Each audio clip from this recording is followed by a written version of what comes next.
Welcome to the Cook-Up. Today we have a very exciting and delicious meal for you today, and it's all about safeguarding our cultural heritage.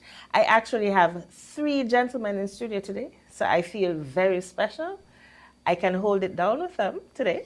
And we are going to have 3 of them who are traditional knowledge bearers, and they have become mentors in their community. That is the St. Peter's community, the great state of St. Peter's. But before we introduce them, here on the Cook-Up, we have a show for you every other week, and the weeks in between, we have living heritage for you. We are going to share a meal of various ingredients that have to do with our 5 ICH, intangible cultural heritage domains. And my name is Alicia Daniel Blake. I am the Research and Communications Officer at Cultural Heritage.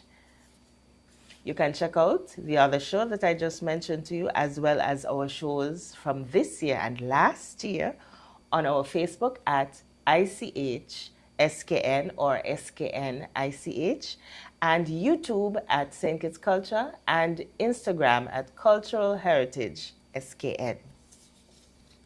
Today's domain has to do with the performing arts, yet it touches on oral traditions. That is, some of those performing arts have a bit of theater in them. Then we also look at social practices, rituals, and festive events because they have to do with the community. Now, today, St. Peter's Bringing Back the Culture is going to showcase several of their folklore performances, explain a bit to us, even about some of the instruments and even how to make a bull tail. And I'll let them tell you about it themselves. So my assistant chefs are Aidan Hendrickson, who is the CEO. We have Dawson Woodley, who is the manager for the actors, assistant, and we also have another manager for the actors, and that is Mr. Kennedy Hazel. Now, correct me if I made an error in saying your designations. I have a feeling. Dawson, what is your designation? I am the bass drummer of the actors and manager. And the manager of the actors. Okay. All right. So let's proceed. But before we go any further, we are going to have a clip of Aidan. Let's have a look. The street performance is accompanied by a number of musical instruments, the tambourine,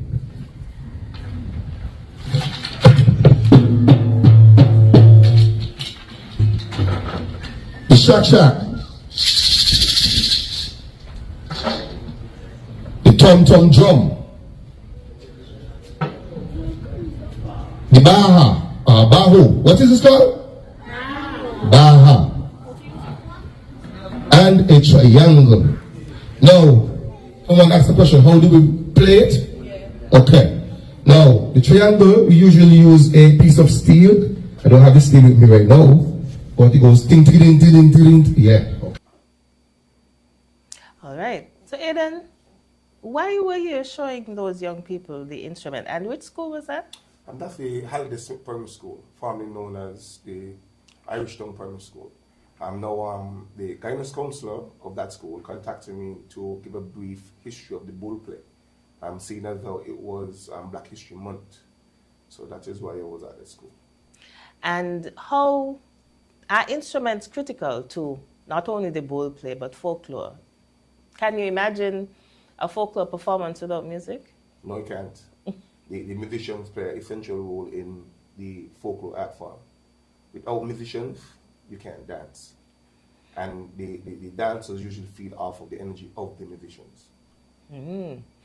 I think I've heard that before in performances, like musicians, well, I guess celebrities would say that, performers on stage would say that, they feed off of their audience. Maybe we can hear a bit from Dawson. Dawson, what instrument, remind us, that you play, and how important is that?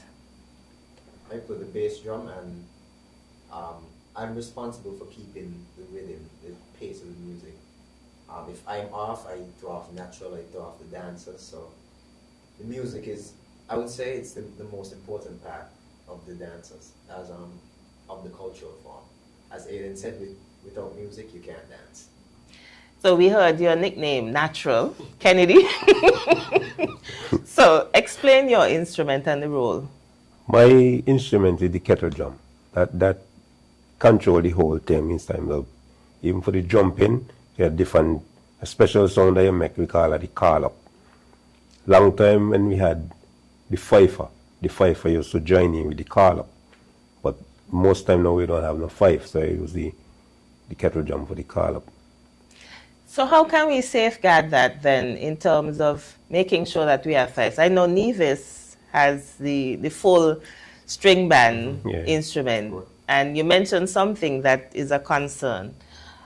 Are young people interested in learning to play the fife? Yeah, you have some guys, some young guys, I think Zach do something annually, helping children to play the fife.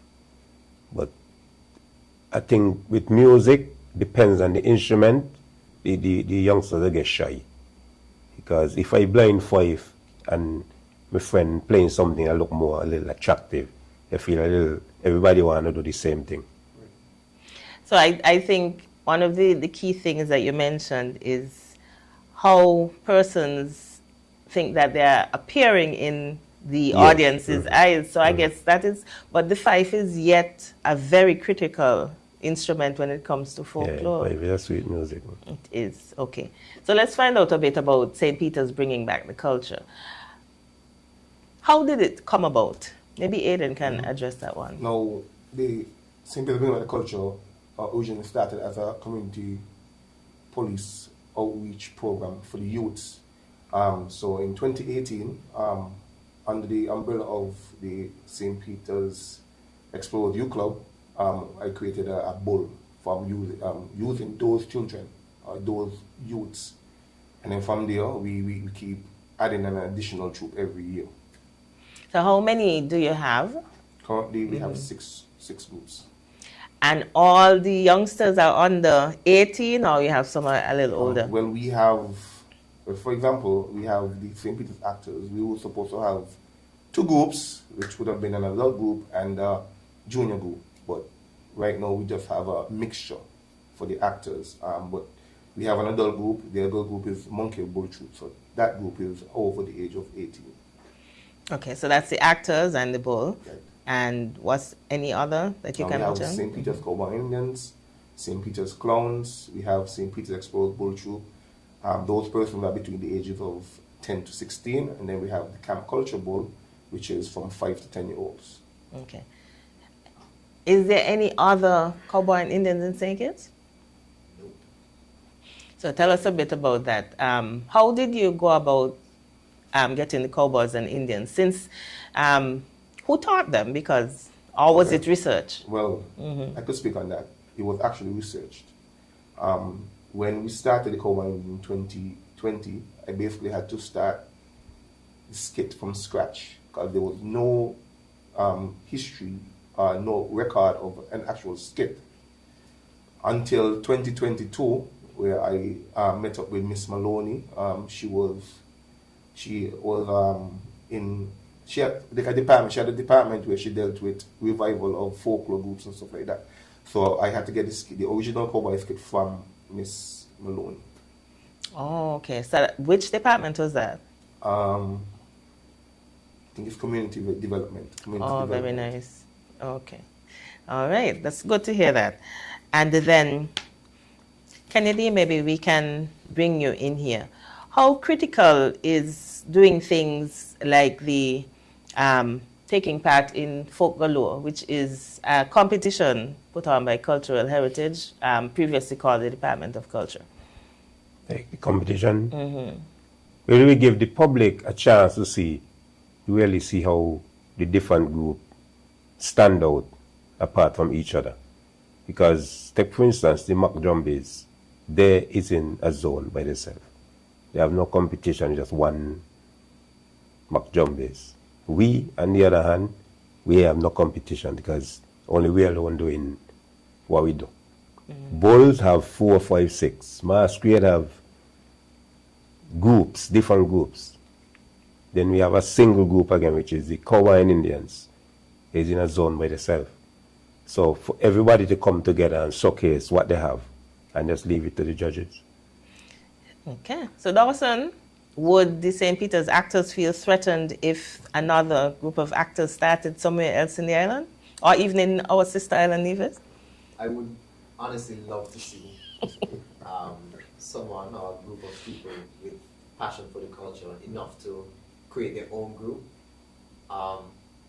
Can't do it like the originals. But I would love to see it. I don't think it would be threatening. It would be motivation for us. Okay, cool. So give us a little bit about the story of the actors. How did that come about? The actors started, it's one of the first folklore groups in the not in the Caribbean, but between St. Kitts and Nevis. It came about as a result of when was it the Pointy? Yeah, Governor Pointy, yeah. He used to import acrobats from France to do his performances, and after the slaves revolted at Buckley's estate, and they threw down their tools and what's not, and they began to revolt. After the success of that, it was a celebration, and out of joy, they began to imitate those same acrobats from France, where they would jump over each other and jump over the pitchfork. I love that story. Cook-up connoisseurs, we'll be right back. Don't go anywhere. It's been 6 months now and Glenn hasn't been working. His attitude has completely changed and he's been leaving the house every day for hours and liming with his friends and coming home drunk and causing confusion. Gloria, this is what you cook today? This is not enough food for a big man like me. But Glenn, it's been 6 months now. You haven't given me any money to shop for food. Okay, so what you want me to do if my boss ain't called me out for work as yet? Look for a different job now. What you just said to me? Get a next job. What? Help! Let me Let go what? Yeah, let's see what real happening. Let go what? Watch him out with me now. The weekend mom and dad fight. When are they going to stop? Domestic violence is not just physical, it's mental, emotional, economical, and psychological. If you, your friend or family member is being abused, you can contact one of the numbers listed below for help. Department of Gender Affairs 662-5492, Special Victims Unit 662-7077, Counseling Unit 465-5000. This message was brought to you by the Department of Gender Affairs in collaboration with the Ministry of Health and the Pan American Health Organization. Welcome back to the Cook-Up, and holding on these three gentlemen, I have with me Dawson, Aidan, and Kennedy, or Natural, and they are going to continue telling me about St. Peter's bringing back the culture. Let's have a look at this clip from Dawson.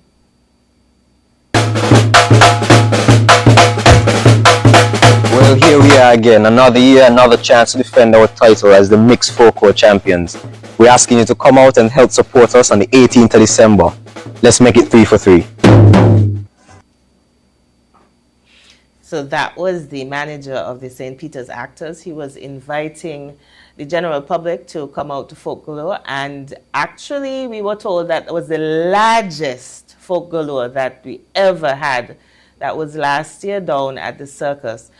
Dawson, clearly it's an advertisement, but we get to see you in action, drumming. Do you think that cultural instruments are taken for granted? We kind of touched on it in the last segment. Yes, I do. Culture on a whole is beginning to be taken for granted, kind of pushed to the side, and the musicians especially, as Natural said, there's a shortage of 5 players. There's some interest in youth, but not enough. Everybody wants to play the same instrument, and you're moving towards more of stuff like the pretty mass and what's not. We're moving away from our indigenous culture. So yes, I do believe that it's being taken for granted, but we're doing our best to revive it and keep it going. So cook-up connoisseurs, that's a cue for you.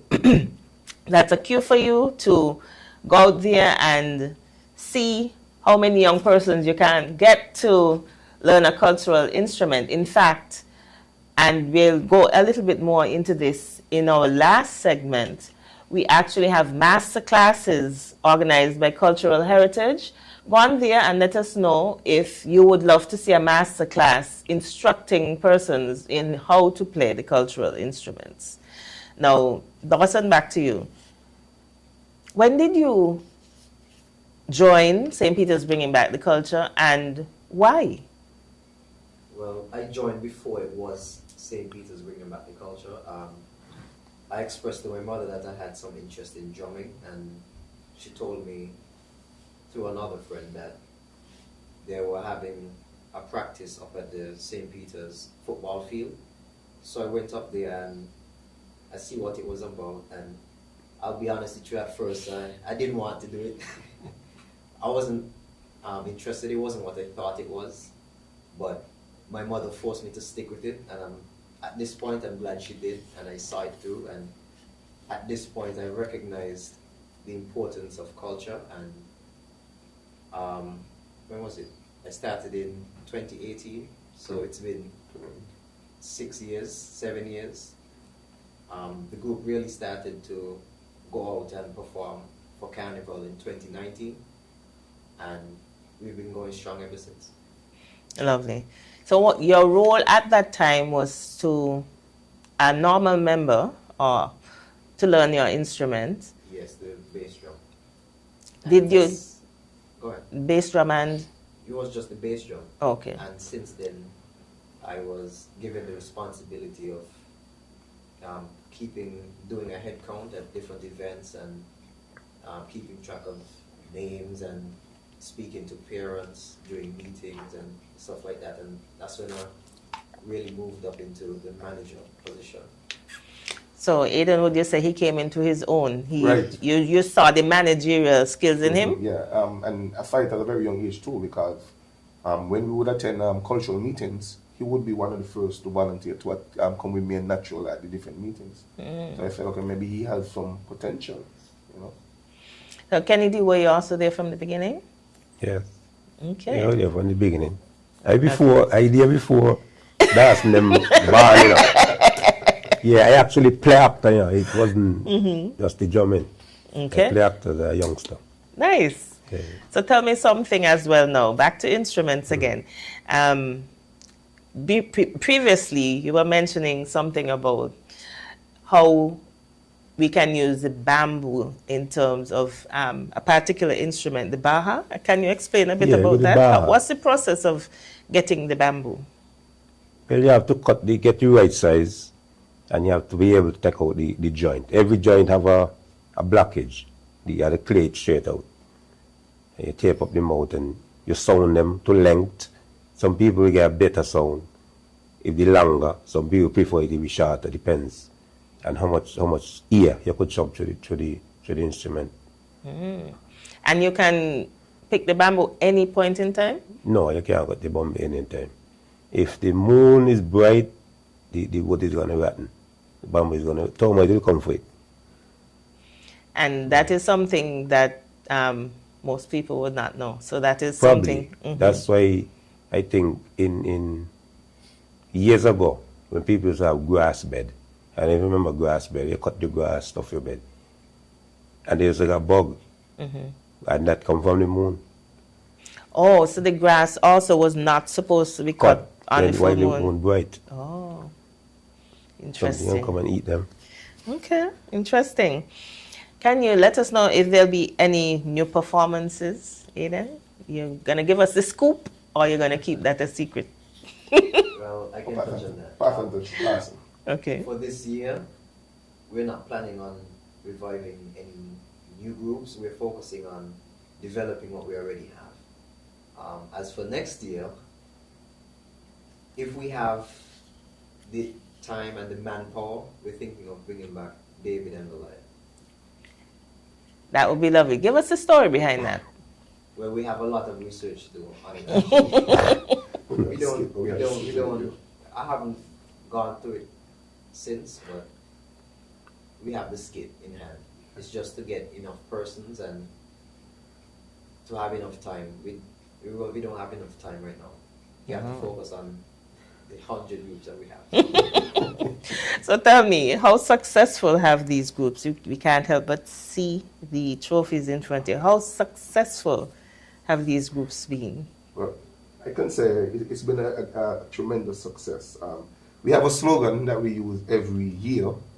St. Peter's, bring back the culture, we go in for all the gold. So that's our slogan.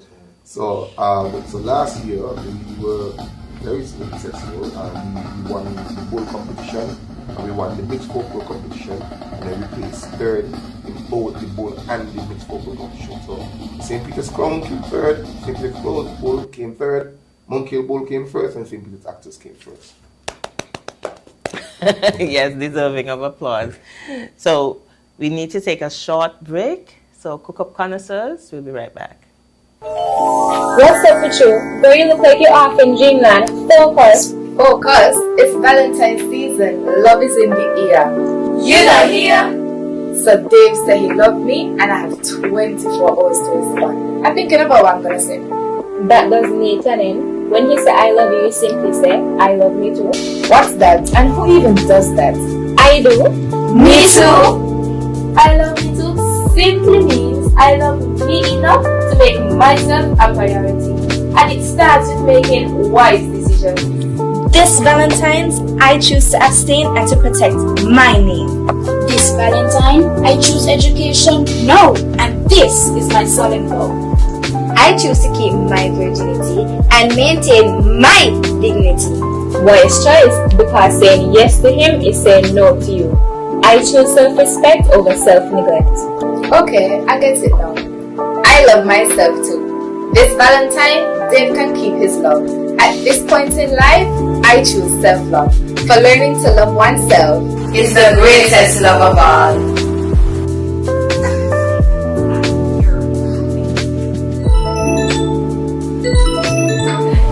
Hey baby, you know I love you, right?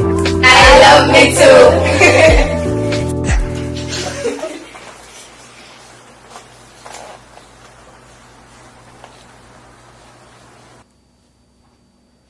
Welcome back to the Cook-Up, and we'll continue our exciting discussion with the three gentlemen.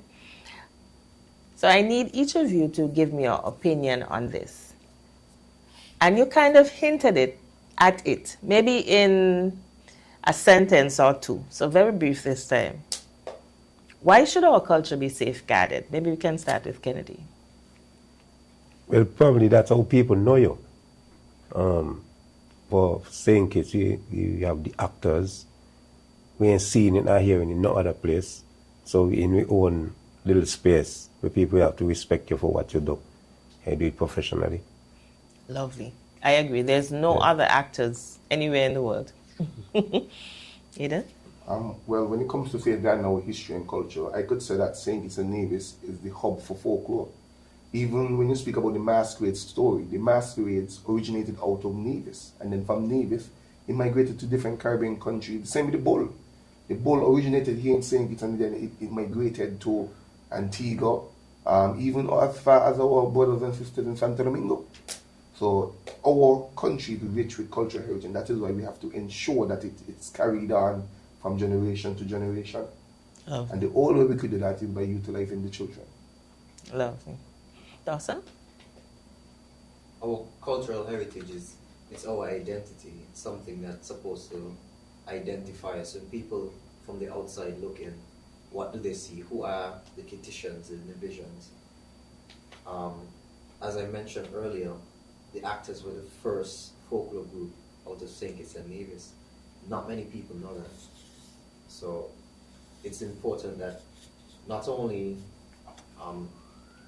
cultural knowledge bearers like myself and Aidan and Kennedy, but also for it to be taught in schools as a part of the history curriculum. It's important for them to know as well. All right, so now you made a critical point, all three of you, about the uniqueness. Do you think this would be a good way for us to make linkages with tourism? Yes. We've worked with tourism in the past for CPL and for other events as well. And we would like to keep that relationship going forward and seeing what we can do in terms of perhaps getting some sort of arrangement with the cruise ships, better access to Port Zante, etc. Okay. Any of you gentlemen second that motion? Yes. Currently, certain folklore are not allowed to participate on Port Zante. Oh. Right now, it's only the masquerade and the African drumming. But I would like to see that open up to all of the folklore groups, even the bull. You know, there's the stigma when it comes to the bull where they're afraid that the bull may run after a tourist. But it is really a performance. It's a play. So you could fine tune it and you could eliminate that aspect of the bull where it doesn't, they don't, try and go at the tourists. It's just a play, you know what I mean? Yes. Mm-hmm. That's my take on that. And that's the thing about culture. It's very dynamic and fluid. So you can make adjustments. You agree with that statement? Mm-hmm. Good. Okay. We do that all the time. Okay. All right. Now, how do you balance everything? How do you take the time for study, for work? No, because you're giggling. Let's hear from Aidan first. Well, I'm a police officer. It's time consuming. So for me, I used to have to try and find a day, each day for a different group. But I've since changed that. So all the groups come on Thursdays at 4:30 until 8 p.m. on Thursday at the St. Peter's Community Center. And that is where we teach the children the different aspects of the folklore. And anyone that is interested in coming, you can come, and there's no cost, no charge. You can come and learn the art form of folklore. Lovely. Now, we have a critical aspect of our program called the seasoning mix. So, gentlemen, give me a few minutes, and then Cook Up Connoisseurs, we are going to have a look at what's happening in cultural heritage.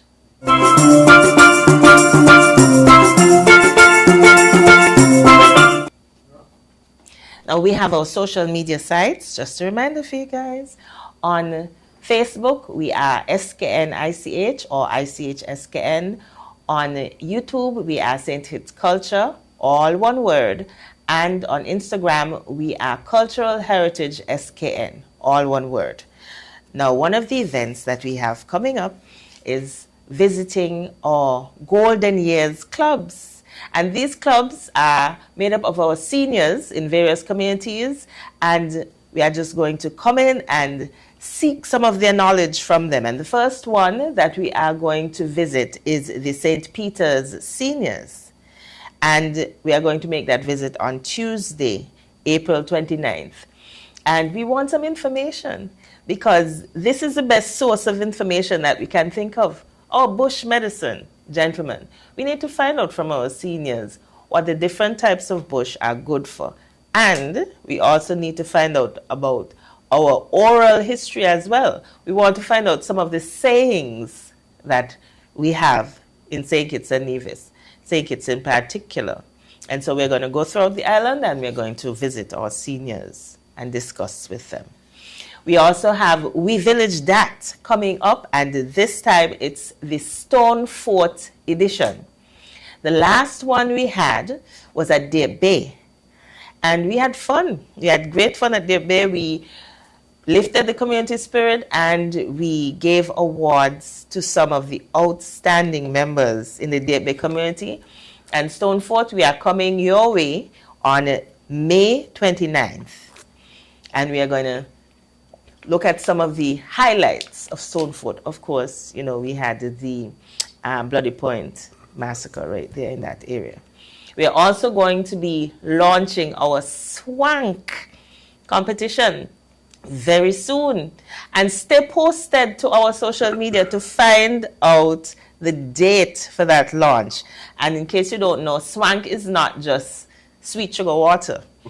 Swank is also our cultural singing competition.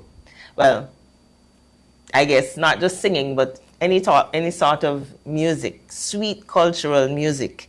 And so last year's winner won $10,000 because he won all 3 categories. And his name is Javid Allen. And you see him there holding up his big check. And he won last year, all 3 categories. We also had participants, including M1, Ministering One, Lord Payne, as well as Odyssey Band. So look out for that.